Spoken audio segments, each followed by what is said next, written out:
서로 인사하겠습니다. 사랑합니다. 축복합니다. 오늘도 우리에게 베풀어 주신 주님의 은혜를 우리가 또 소망하며 감사하며 또 이 시간에 하나님 말씀 듣도록 하도록 하겠습니다. 오늘 본문 고린도전서 14장 13절에 19절 말씀인데요. 이 본문에 앞서서 지난 시간에 우리가 1절에서 12절에서 의 내용을 보면은 다시 한번 살펴보면은 바울은 이 방언과 예언에 대해서 언급을 하면서 먼저 이 바울은 고린도 교회 성도들이 다 방언 말하기를 원하지만 특별히 예언하기를 원한다라고 말했습니다. 왜냐하면 공동체의 덕을 세우는 것이 바로 방언보다는 예언이기 때문에 그렇죠.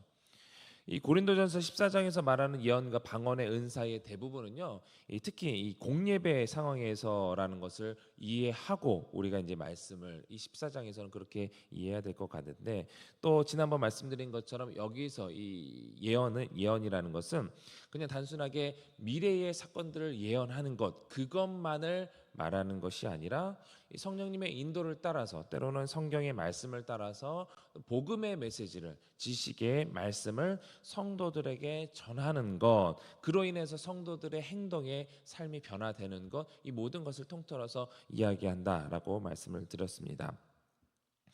이 방언과 예언 둘 다 말로 하는 것이죠. 말로 하는 은사입니다.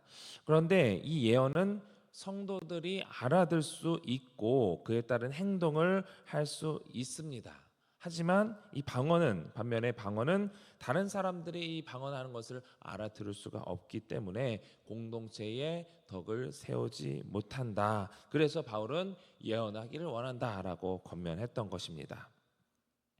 오늘 본문에서는 그렇다면 이 예언의 은사는 없고 방언의 은사가 있는 사람은 예배 시간에 내가 이 바울이 말하기를 예배 시간에 하지 말라고 했으니까 그냥 또 공동체의 덕이 되지 않기 때문에 예배 시간에 그냥 손가락이나 빨고 있으란 얘기인가? 아무것도 하지 말고 가만히 있으란 얘기인가? 이에 대한 해결책을 이어서 이제 바울이 제시를 하고 있는데요. 오늘 본문 말씀 13절을 같이 한번 읽어보겠습니다. 시작. 그러므로 방언을 말하는 자는 통역하기를 기도할지니. 해결책은 간단합니다. 방언 말하는 자, 그 방언의 의미가 무엇인지 통역하기를 기도하라. 고린도전서 앞에 14장 5절에서도 이렇게 말하죠. 14장 5절 시작.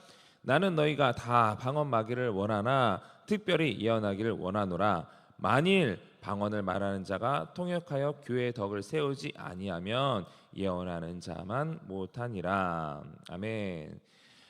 바울은 이 고린도 교회의 상황에 따라 계속해서 교회 공동체에서의 덕을 강조하고 있지요.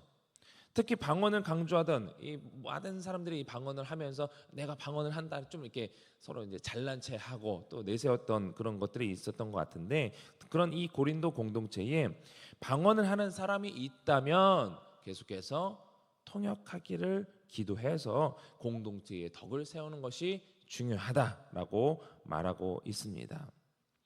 이어서 14절은요 방언의 한계에 대해서 말하는데요. 시작. 내가 만일 방언으로 기도하면 나의 영이 기도하거니와 나의 마음은 열매를 맺지 못하리라. 분명히 말합니다. 나의 영은 기도해서 나의 덕은 된다라는 거예요. 그런데 나의 마음은 열매를 맺지 못한다. 나의 영이 기도해서 덕이 되지만 내 마음에 열매가 없다. 여기서 이제 내 마음에 열매가 없다라고 했을 때에 이 마음은요, 우리가 이제 마음에 해당되는 헬라어가 두 가지가 있다는 것을 우선 알고 있어야 될 것 같습니다. 먼저 이제 헬라어로 이 카르디아라는 헬라어 단어는 마음으로 똑같이 이제 번역이 되는데, 이 심장에서 온 단어로 영어로는 굳이 번역을 하면은 heart, H-E-A-R-T, 우리 이제 심장으로 또는 마음으로 이제 번역이 되죠. 그래서 이 헬라어 카르디아의 의미는 영적 마음으로 이성이 아닌 이 감성의 마음을 의미합니다. 예를 들어서 요한복음 14장 1절 말씀에 너희는 마음에 근심하지 말라 하나님을 믿으니 또 나를 믿으라 라고 되어 있는데, 여기서 너희는 마음에 라는 이 마음은 헬라어 카르디아입니다. 그래서 여기서처럼 문맥을 살펴보면 이 근심하다라는 이 감성적인 부분을 다루고 있잖아요. 그래서 여기에서 그 영어 단어는 이 하트로 너의 마음, 진짜 너의 마음에 근심하지 말아라라고 이제 번역을 되는데, 두 번째로는 이 마음으로 번역되는 헬라어 단어 중에 이 누스라는 헬라어 단어가 있습니다. 누스 역시 한글로 번역을 할 때 마음으로 번역되는데, 영어로 번역하면은 마인드로 이제 번역이 됩니다. 이 마인드라는 것은 이 감성이 아닌 이성적인 마음에 이제 가깝다라고 볼 수가 있는데, 예를 들어서 누가복음 24장 44절 45절 보면요. 또 이르시되 내가 너희와 함께 있을 때에 너희에게 말한 바 곧 모세의 율법과 선지자의 글과 시편의 나를 가리켜 기록된 모든 것이 이루어져야 하리라 한 말이 이것이라 하시고, 이에 저희 마음을 열어 성경을 깨닫게 하시고, 이 45절에 이에 저희 마음을 열어서 성경을 깨닫게 할 때, 여기서의 마음은 헬라어 단어 누스입니다. 그러니까 마음을 열어서 성경을 깨닫는다. 그러니까 이성적인 부분에 이 마음이 작용해야 하는 마음으로서의 의미. 그래서 여기서 이제 헬라어 누스가 사용된 것입니다. 오늘 본문 14절에 나오는 이 마음의 원래 단어는요, 이 두 번째 단어 누스에 해당이 됩니다. 그러니까 우리 14절을 다시 한번 읽어보면요, 시작. 내가 만일 방언으로 기도하면 나의 영이 기도하거니와 나의 마음은 열매를 맺지 못하리라. 내가 방언으로 기도하면 나의 영이 기도하지만 나의 마음은, 이 심장의 마음이 아니라 나의 이성적인 마음은 전혀 깨닫지 못한다라는 의미입니다. 그래서 번역본 중에 우리말 성경은요, 이 14절의 이 마음을 아예 이성으로 바꿔서 번역을 합니다. 그렇게 이해하는 것이 더 도움이 되겠다는 판단하에서 이제 그렇게 번역을 한 것이죠. 그렇게 해도 이제 무방하다라는 것입니다. 그래서 이 방언 기도가 기도를 한다는 차원에서는 도움이 되지만, 내가 방언 기도를 막 1시간 2시간 기도했을 때 내가 기도했어, 하나님과 영이 통했어, 이런 차원에서 도움은 되지만 내 이성적인 갈급함은 채워지지 않는다라는 것입니다. 그렇기 때문에 어떻게 해야 하느냐, 15절 이렇게 말씀합니다. 시작. 그러면 어떻게 할까? 내가 영으로 기도하고 또 마음으로 기도하며 내가 영으로 찬송하고 또 마음으로 찬송하리라. 15절에서도 마음이 두 번 나오죠. 여기서도 똑같이 이제 헬라 단어 누스가 이제 사용된 것인데, 여기도 그렇게 이성에 가까운 마음으로, 이성의 의미로 여러분이 생각을 하시면 되겠습니다. 그래서 내가 이성으로 기도하며 내가 이성으로 찬송하려, 생각을 가지고 찬송을 한다, 생각을 가지고 기도한다, 이런 의미입니다. 그래서 현대어 성경 번역은 이렇게 번역합니다. 같이 읽어보겠습니다. 그러면 어떻게 하면 좋겠습니까? 나는 양쪽을 다 하겠습니다. 방언으로 기도하는 동시에 모든 사람이 알아들을 수 있는 말로도 기도하겠습니다. 방언으로 찬미하고 보통 말로도 찬미하겠습니다. 내가 이해할 수 있는, 내 이성으로 알아들을 수 있는, 이해할 수 있는, 내 마음으로도 받아들일 수 있는 그런 말로 내가 찬미하고 기도하겠다라는 것이죠. 단순히 방언으로만 기도하는 것으로 끝나지 않고 양쪽 다 하겠다는 거예요. 때로는 방언으로 기도하고 때로는 알아듣는 말로, 한국 사람이면 한국어로, 미국 사람이라면 영어로 그렇게 알아들을 수 있는 이성적인 기도로 또 찬양으로 하나님께 나아간다는 것이죠. 방언으로만 하면 내가 기도했다, 이런 만족은 줄 수 있을지 모르겠지만, 한편으로는 이성적인 차원에서는 1시간 2시간 기도했는데 집중을 하지 않으면 내가 뭘 했지? 이렇게 할 수 있다라는 거예요. 물론 이제 방언을 하면서 이성적으로도 주님께 집중할 수도 있지만, 그것이 훈련이 되지 않으면 긴 시간 동안 방언 기도를 해도 내가 뭘 했지? 라는 반응이 나올 수 있다는 것입니다. 방언 기도를 하시는 분은 이게 무슨 의미인지 아실 거예요. 그래서 예전에 이제 제가 이제 젊었을 때 전도사 시절에 어떤 청년이 지나가는 말로 이런 말을 한 적이 이제 아직도 이제 기억에 남습니다. 그 청년이 하는 말이 저도 이렇게 청년이 하는 예예요. 저도 이제 방언 기도를 했었는데 그 당시의 기억에 방언 기도를 하면서 머리로는 딴 생각을 하고 있다는 거예요. 그 친구도 약간 좀 이성적인 친구였는데 그러다 보니까 이제 방언대가 기도를 하면서 막 딴 생각하고 이게 뭐지? 그런 이제 약간 좀 청년의 입장에서 좀 개혁적인 입장에서 이건 뭔가 아닌 것 같다 이런 생각을 했나 봐요.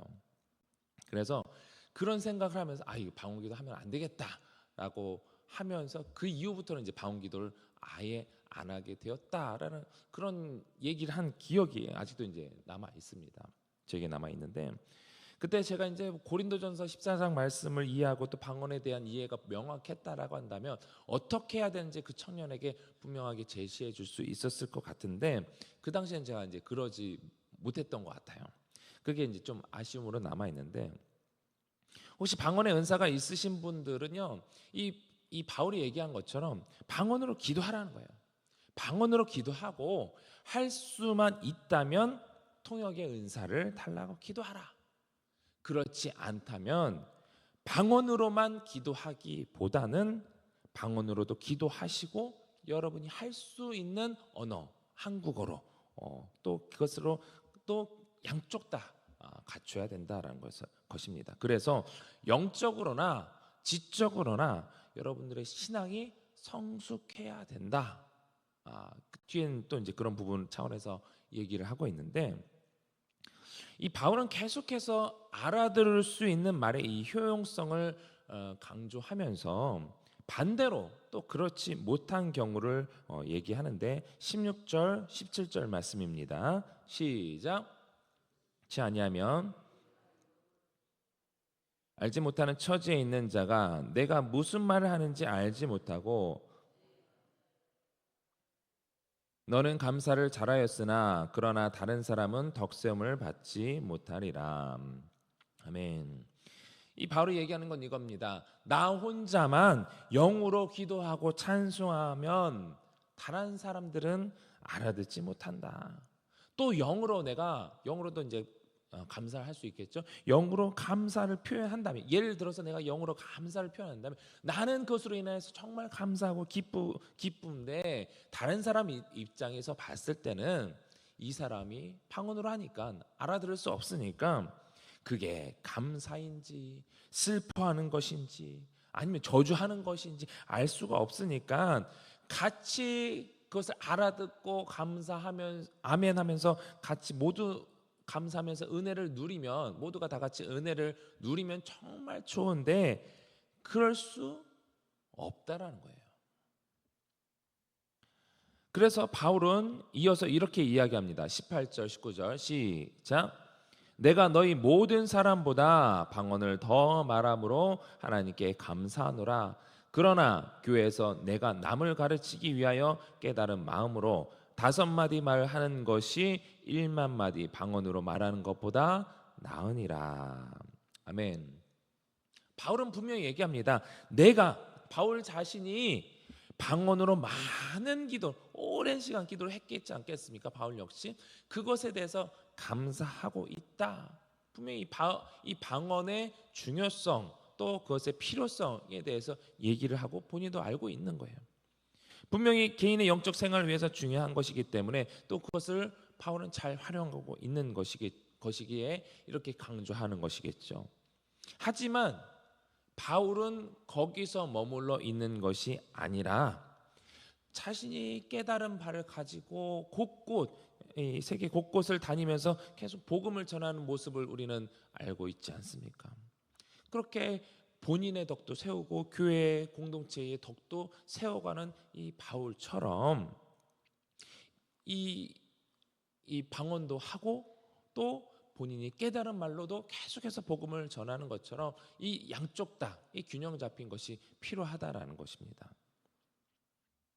그러나 지금 고린도 교회의 성도들은요, 이 공동체의 덕을 위해 주어진 이 성령의 은사, 성령의 연사는 공동체의 덕을 위해서 주어진 것인데, 이 방언 역시도 그런 차원에서 우리가 받아들여져야 되는데, 이 방언을 가지고 그저 고린도 교회 성도들은 자신의 어떤 잘난 체 하는데 이제 사용되고 있다 보니까 그것을 계속해서 지적하는 거예요. 너희 가운데 사랑이 없지 않느냐? 공동체의 덕을 세워야 되는데 너희들 가운데 공동체의 덕을 위해서 주어진 그 은사를 가지고 교회를 세우기보다는 본인을 위해서만 사용하고 있으니 계속 그것 때문에 또 갈등이 생기고 분쟁이 생기니까 문제를 삼는 겁니다.